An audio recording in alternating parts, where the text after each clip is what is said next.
साथियों नमस्कार। आध्यात्मिक और धार्मिक कहानियों में हमारी ज़िंदगी का खास महत्व होता है। हिंदू धर्म में 36 करोड़ देवी देवताओं को पूजा जाता है।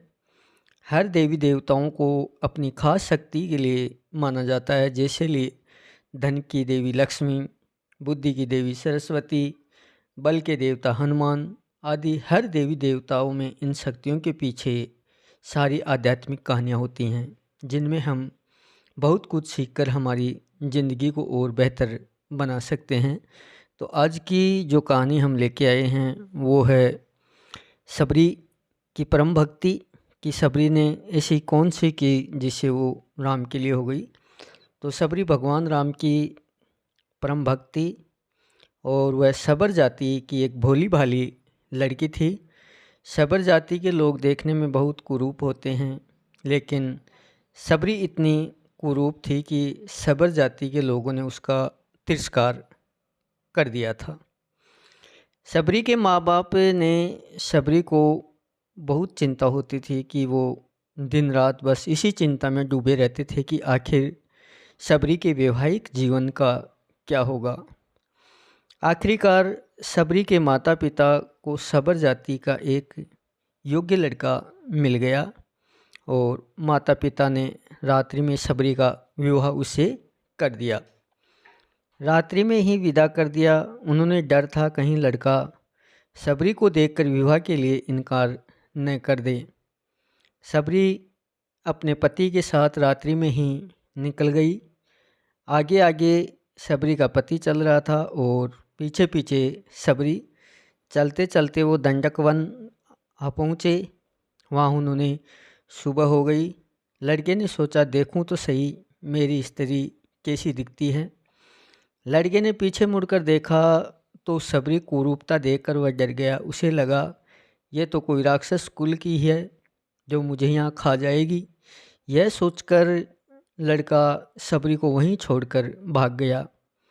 अब सबरी दंडक वन में अकेली रह गई और वह पीहर से तो आ गई, लेकिन उसे अपने ससुराल का कोई पता न था। अब सबरी जाए तो कहाँ जाए। दंडक वन में रहने वाले ऋषि सबरी को अछूत मानकर उनका तिरस्कार करने लगे। उसी वन में मतंग नाम का एक ऋषि महात्मा रहते थे।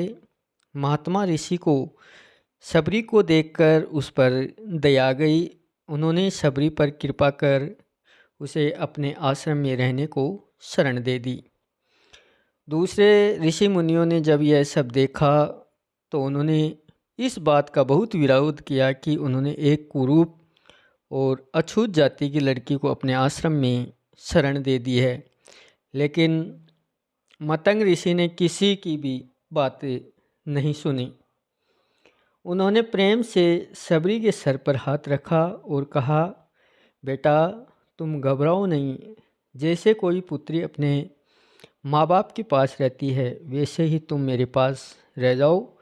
अब खुशी खुशी से मतंग ऋषि के आश्रम में रहने लगी। सबरी को ऋषि मुनियों की सेवा करने में बड़ा आनंद आता था। सब ऋषि मुनि सबरी का तिरस्कार करते थे, इसलिए सबरी छिप छिप कर उनकी सेवा किया करती थी।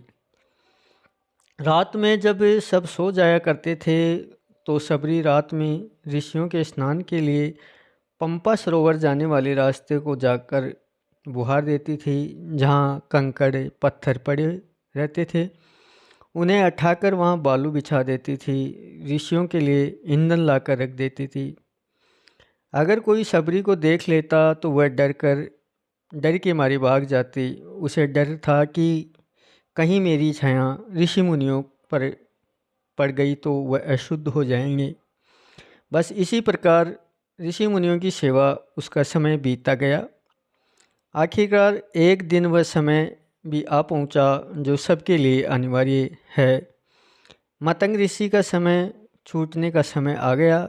जैसे माँ बाप मरते समय बालक रोता है वैसे ही सबरी भी फूट फूट कर रोने लगी।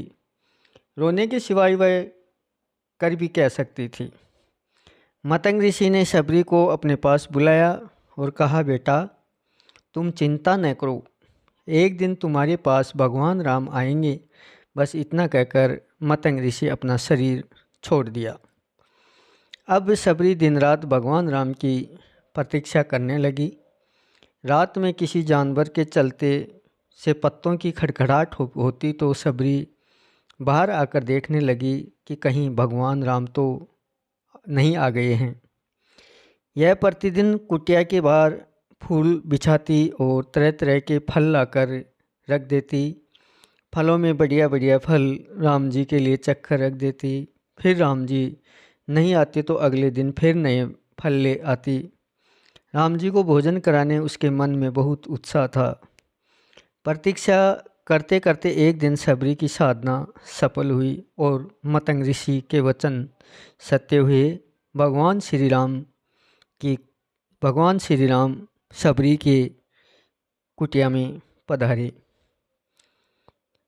कई बड़े बड़े ऋषि मुनियों ने भगवान राम से उनके आश्रम में चलने के लिए प्रार्थना की, लेकिन भगवान केवल सबरी की कुटिया में आए। जैसे सबरी को भगवान राम से मिलने की तीव्र इच्छा थी, ठीक वैसे ही भगवान राम को भी सबरी से मिलने की उत्कंठा थी। भगवान राम सबरी की कुटिया में पहुँचे और सबरी के आनंद की सीमा नहीं रही। वहीं भगवान के चरणों में लिपट गई और जल लाकर उनके भगवान के चरणों में धोए। फिर आसन बिछाकर भगवान को बैठाया। फल लाकर सबरी ने भगवान के सामने रखे और प्रेम पूर्वक उनको खिलाने लगी और माँ सबरी भगवान राम के चरणों में विलीन हो गई। तो दोस्तों, ये था सबरी की साधना की कहानी। मेरा वीडियो आपको कैसा लगा? अगर आपको पसंद है तो वीडियो को लाइक करें, कमेंट करें और चैनल को सब्सक्राइब करें। जय श्री राम।